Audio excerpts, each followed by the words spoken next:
Mystery House.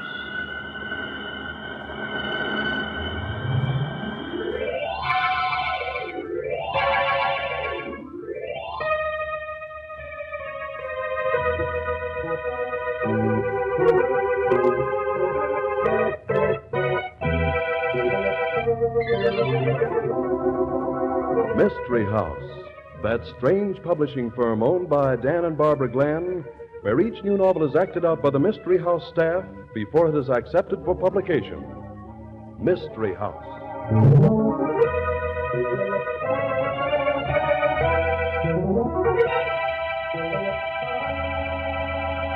Say, Barb, you said the novel we're acting out for Mystery House tonight has a detective who never even sees the scene of the crime. That's technically correct, Dan. At least she never gets on the premises. She? Yes, the girl's an invalid. Oh, that sounds impossible. Oh, now, don't use that word, Mr. Glenn. Nothing's impossible. No, well, I can think of a good many things that nobody's ever been able to do. Well, I can remember when people said it would be impossible to make the radio commercials as interesting as the show itself. But listen to this.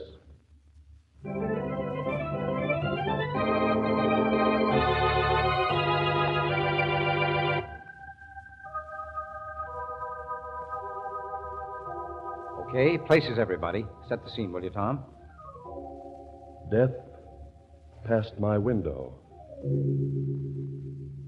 A story about a young girl who lives in that section of an industrial city where the tenements sit in squalid rows, side by side, with only a few feet between.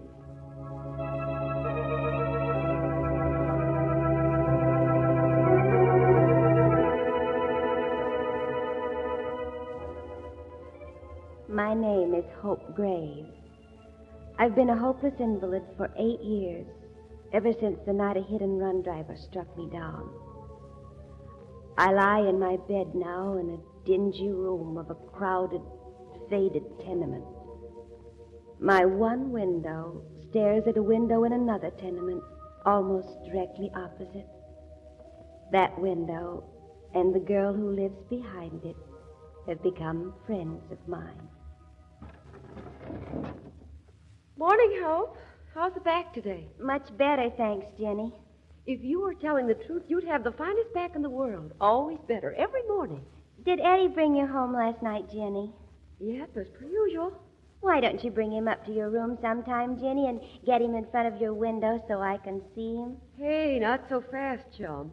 Nice girls don't bring their boyfriends to their rooms, even when the girl happens to be a nightclub dancer and the boy's a sax player in the dance band. I'll bet he's handsome. No, I wouldn't say he's handsome, but he's kind of a sweet kid. He can sit in a crowded, noisy, smoky nightclub all night long, night after night, and still not be there at all. Know what I mean? Mm-hmm. The way I go sailing out on the lake in a little racing sloop, like I shop the beautiful stores on the avenue. Poor kid. You with your one little window. But I do have one window. You know, Jenny, I sometimes wonder if people realize what wonderful inventions windows are.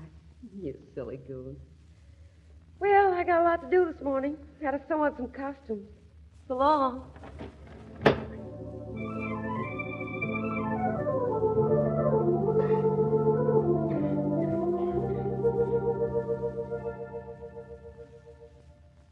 Jenny's days and nights are all mixed up, like mine. It isn't really morning, but 4 o'clock in the afternoon. Being in bed 24 hours of a day, year after year, you forget about day and night. Time is just something to fill best you can. It goes on, and on.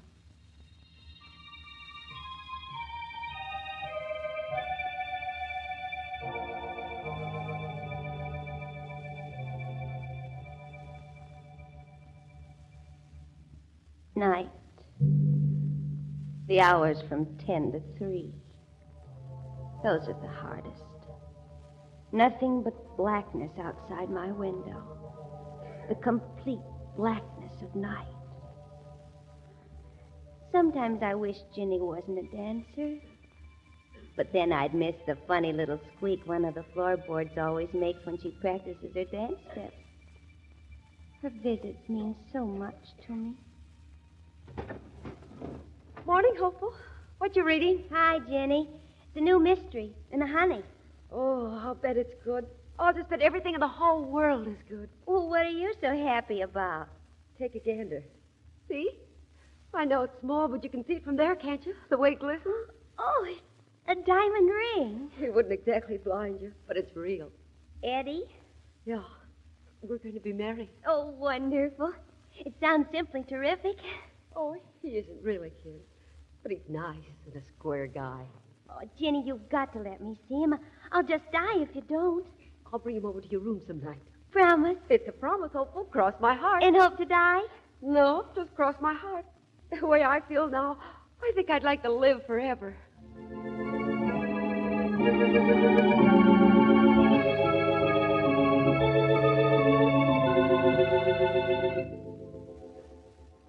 Days and nights form a pattern, not all alike, but each like some remembered one from the past. One I know I've lived before, and one I'll live again.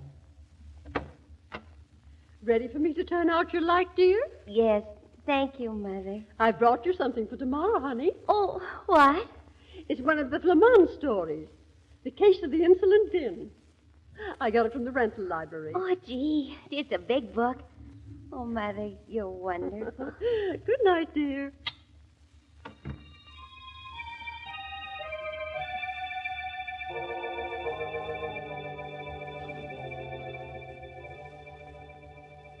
Night again. The hours from 10 to 3. Nothing but black night. What? Light. A light in Jenny's room. Jenny! Jenny, how come you're home so early? She must be opening a wooden box. Maybe it's something she doesn't want me to see. Jenny! The squeaky place in the floor. She's fixing it. And I wish she wouldn't. I'll miss it. A lighted cigarette stub being thrown out of the window. And Jenny doesn't smoke. Why didn't Jenny answer me? I guess she brought Eddie up to fix the squeaky board. She didn't want me to know he was there. But I didn't mean to be nosy. She has a right to a little privacy.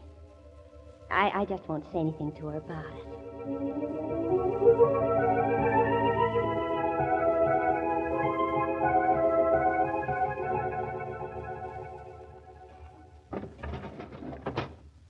Top of the morning, Hopeful. Hello, Jenny. When are you going to bring Eddie around? Gosh, honey, I've been so doggone busy. I see you finally got around to fixing the squeaky board in your floor. You could hear that squeaky board way over your place? Of course. It must have fixed itself then. I didn't do anything. Oh, I guess lots of things do fix themselves at that. Work hard last night? No harder than usual. But we have a late show tonight. Got to practice a little. Be seeing you, Hopeful.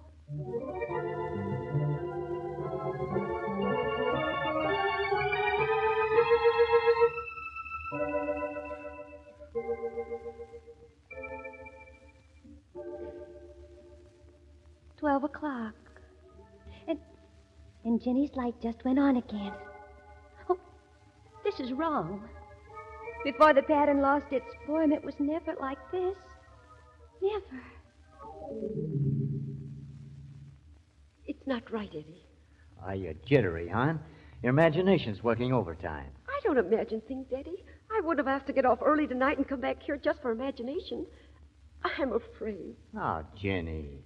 Eddie, let's get married tonight. Tonight? At this hour? Why, nobody's around. We could find someone. When you and I get married, we'll do it right. For keeps. Come here. Oh, That better? I guess so. Yeah, I better be going now. I didn't have any right up here. Oh, just a minute before you go. Hope, you awake? Oh, sure, Jenny. I just woke up. You been home long? No. Stick your head over in front of the window, Eddie. Hello. I can't see you, but if you're a friend of Jenny's, I like you. Hello, Eddie. That's Hope Graves. You know, the girl I was telling you about. Glad to know you, Hope. Well, I have to be running along now. Will you do something for me before you go, Eddie? Sure, kid. Anything you say. Well, will you, kiss Jenny goodnight in front of the window? Sure. How was that, Hope? Well, it was beautiful.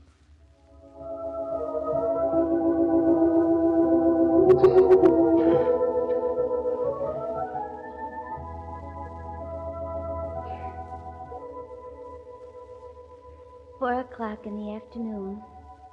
Time for Jenny to pull up her shade and start her day. That's really nice. It's funny. I've never been jealous of Jenny's dancing feet, but today I am. She has a Prince Charming, and I'll never have one. I'll go on getting excitement from books, but I'll think of Jenny and her Eddie. I'll think of the misty sparkle in her eyes when Eddie kissed her last night. I'll think of it because it was so wonderful, and because I can't have it ever.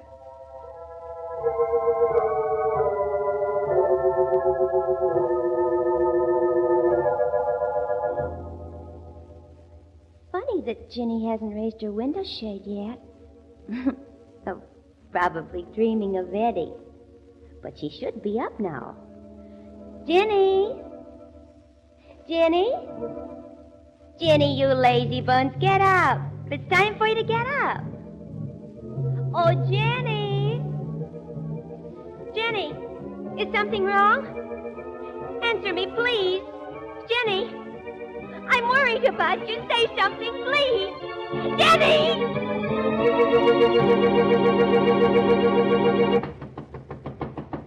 All right, open up, miss. You got your landlady worried.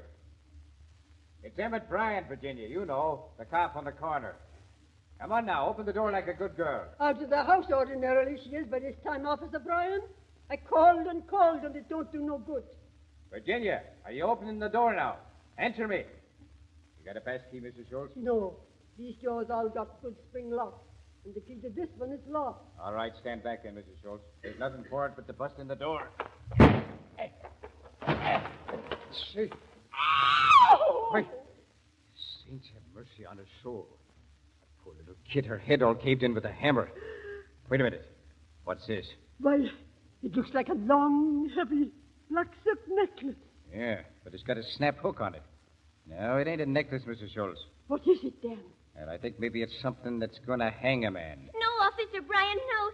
You're all wrong. I know what that thing is, and you're wrong. Oh, I am I? Oh, yes. Well, what is it then? Well, it's a thing saxophone players wear around their necks to hold their instruments. Yeah, that's what I thought it was. Oh, but it couldn't be Eddie. It just couldn't be. Oh, Eddie, huh? So Virginia had a boyfriend named Eddie, and he left a saxophone card in her room. You know when he left it? Oh, No. No, I don't. You know his last name. You know where he lives. No. You don't know, or you just won't tell me? I said I didn't know. I heard you. But I've been around this neighborhood too long to be fooled all the time. Now, if you do know anything, kid, you should tell it fast. Why? If you know something that'd pin a murder on somebody, that somebody would try another murder to keep me from getting the answer. And you wouldn't be able to defend yourself very well.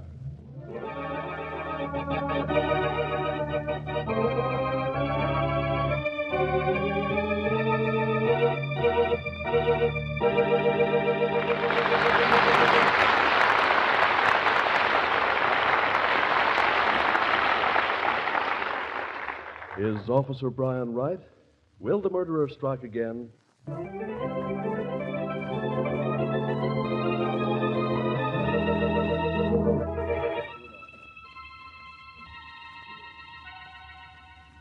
And now, Act 2 of Death Past My Window opens at the battered door of the murdered girl's apartment. Somebody is knocking. Jenny, you're late for work. What's the matter, honey? Jenny! Jenny! What the devil? A cop? What are you doing here? Where's Jenny? She's down at headquarters, kid. Oh, no. She hasn't done anything. Take me to her right away. It ain't a bad act, kid. You almost convinced me. Almost. What are you talking about? Sit down. I want to see Jenny. She's late for work right now. She ain't going to work, kid. Ever. What? What are you trying to say? You already know. I don't know a thing. Quit torturing me. You've got to tell me. Something's happened. What is it? Well, Virginia's had an accident, Eddie. A bad accident. Her head was all caved in with a hammer early this morning. Oh, no. No, you're lying. No. No. It isn't true. It isn't true. It isn't true.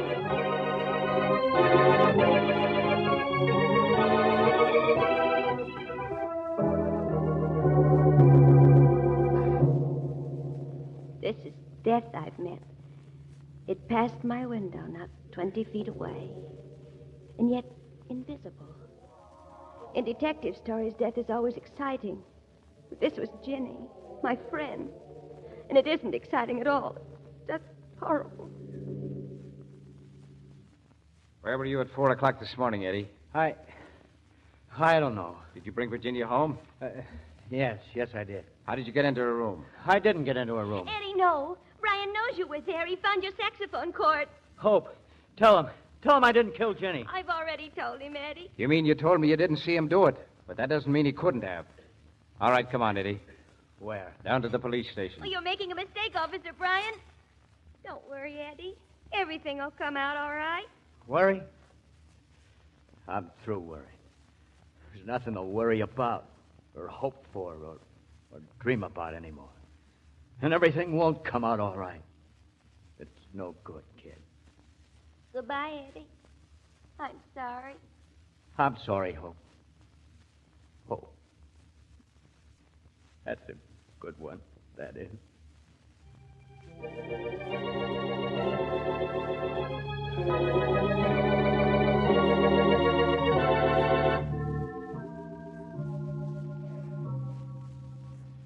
Brian caught the murderer, huh? Took him to the station. Ah, such goings on. What are you doing in Ginny's room, Mrs. Schultz? Brian told me I could move her things to the basement storage. Mrs. Schultz, will you call Officer Brian for me? What for? Tell him I want to talk to him, that I have some important information. But you have already told him all you know. No, there's a great deal more. There is an old proverb, Hope. Murder, though it have no tongue, will speak? No. People who look for trouble usually find it.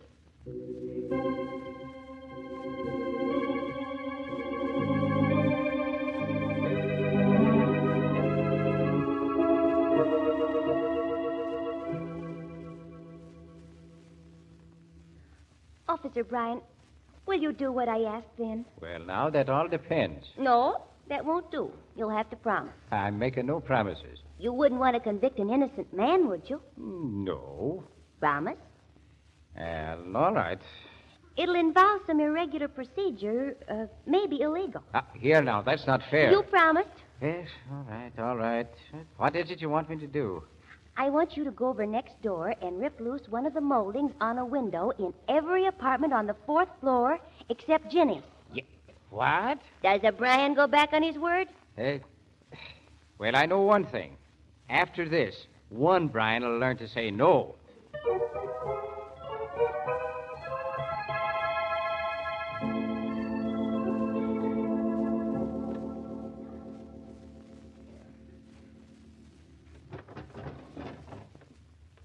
Did you get them all, Officer Brian? Yeah, fake phone calls to get people out, breaking and entering, destruction of property. Huh, and me a policeman, too. Yeah, I got every apartment on the 4th floor. And to make Captain O'Houlihan never hear of it. Well, thanks, Brian. Now, all you have to do is wait. Wait? Sit over here in this room all by myself and wait? Wait for what? Just wait. And don't worry about being alone. We can visit. Hey, listen. Some of my destruction's being repaired. Yes, that's apartment 4D, isn't it? Sounds like it. Mr. and Mrs. Gutowski. He's a section hand, and he's not the one. Not the one. What are you talking about? Never mind. Just wait. Try to have patience.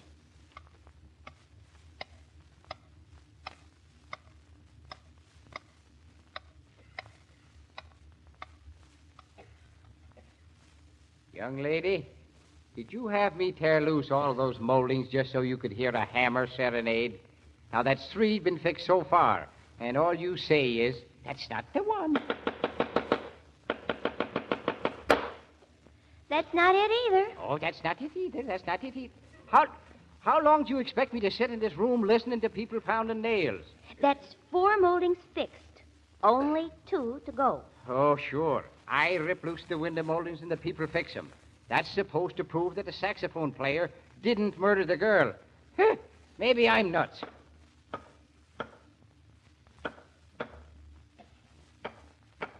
Brian! What? That's it. Huh? What apartment's it coming from? 4C across the hall. Get him, Brian, quick. Get him before he runs away. He killed Ginny.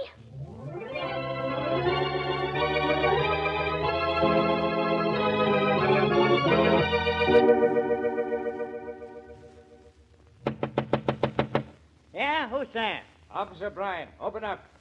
Well, you don't have to be tough about it. What do you want? I want you to step across the hall. The room where the babe got murdered? No thanks, pal, not me. Come on.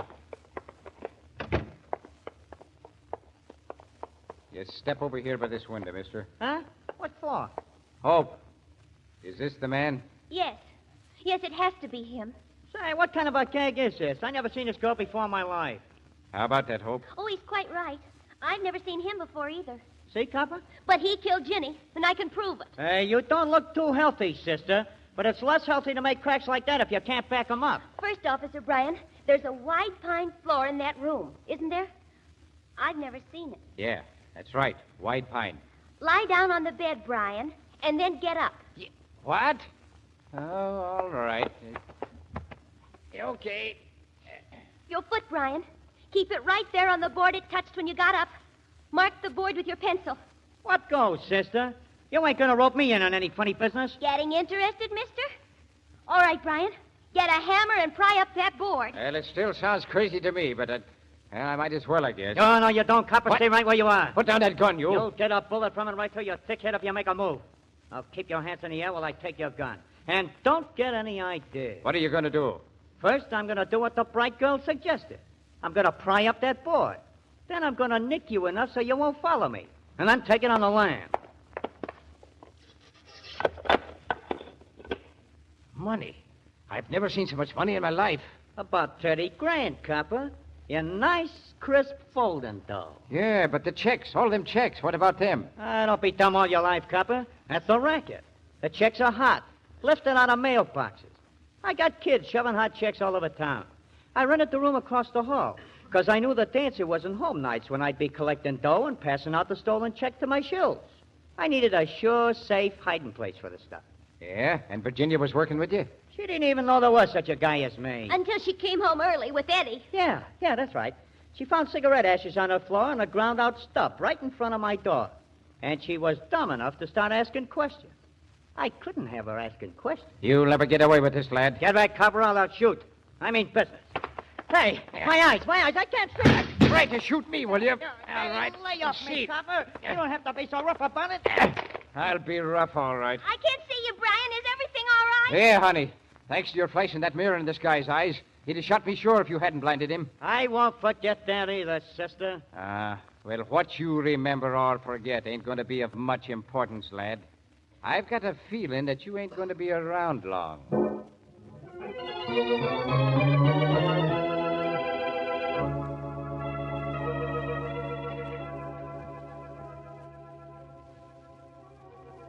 Yes. My name is still Hope Graves. I'm still a bedridden invalid. Yet, somehow, I don't feel at all like the same person who started to tell this story. The pattern has shifted back to its usual form. But for me, things will never be the same. I'll always know it can change.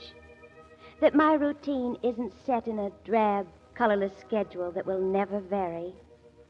Life, even for me, can be exciting.